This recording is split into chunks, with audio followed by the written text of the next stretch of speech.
Hey guys, it's Buster back here, and it's time for another episode of Buster's Book Reviews. Now, we've got a new author on the list of books today, and his name is John Saul. He's a horror writer, and this will be on his book, The Right Hand of Evil. Okay, now this is probably going to be the most criticized book I've ever done. You know, I gave you in my first episode what my ratings were. Now, honestly, a book is going to get 3 stars if I can finish it. But to me, this book did have some problems, and I'm going to tell you ahead of time, I gave it 3 stars. But some of the problems I had was the characters in it were somewhat generic to me. You know, they were almost just like cardboard people. You couldn't really get into them, and the most interesting characters were the kids, really. 2 of the kids, the twins. Okay, you got this guy named Ted Conway. He's kind of a drunk. He's always losing his job as a hotel manager, and and his wife is always unhappy with him. She's hardly ever got enough money because he's always losing stuff, losing his jobs and everything.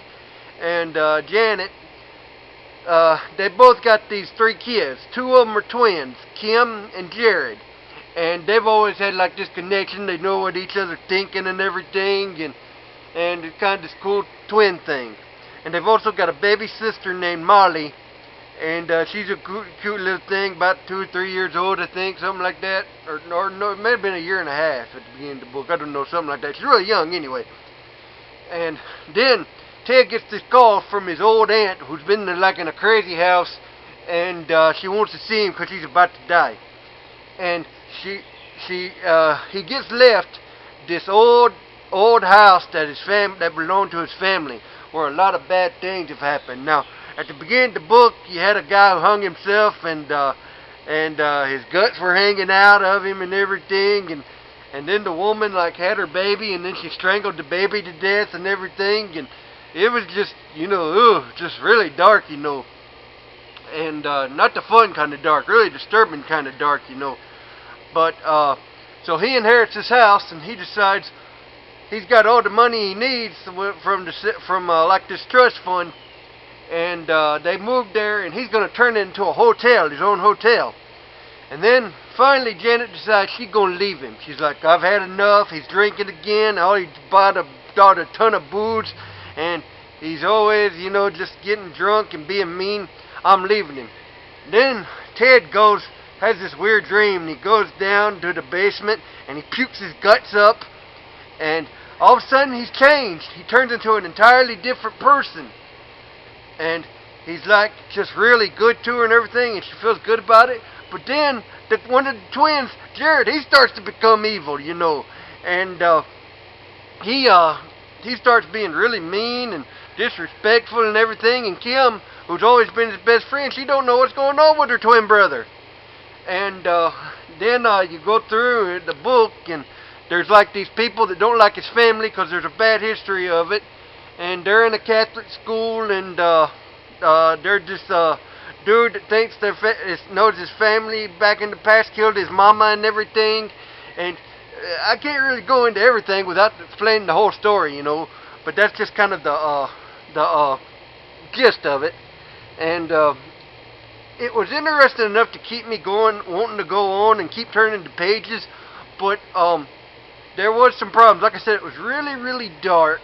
The characters just really weren't as interesting as they could have been, you know. Like I said, I think the twins were the most interesting ones.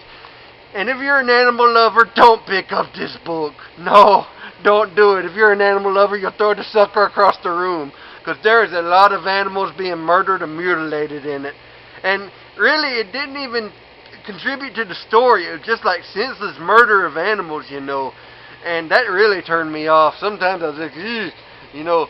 So you got the characters not really too interesting, you know, except for a couple, 2 or 3. And the story didn't always make a lot of sense. I mean, even at the end of it, when they explain it, you don't understand it entirely. You just kind of go, oh, okay, you know, okay. And but it was good enough to keep me interested enough to read, and so that says something about it, you know. But like I said, the biggest problems was the characters. The story didn't always make all a lot of sense, and you had the animals getting murdered. It just really made your skin crawl. It was just really bad. I didn't like. I really had the animal mutilation. So if you're like that, you want to avoid this book. But like I said, I finished it, so it gets 3 stars. That's the lowest rating I've ever given on Buster's book reviews, but it was nice to try out another author, and it kept me entertained for a little while, but I think it could have been a lot better. So it's just, if you don't mind a lot of the stuff I mentioned, you might want to pick it up. But I think you can find a lot better books. Like I said, when I didn't know anything about it, I just picked it up and started reading it, and it was okay at first. Then you got into it, and like I said, it just took a really, really dark turn. So that's what I got to say about this one.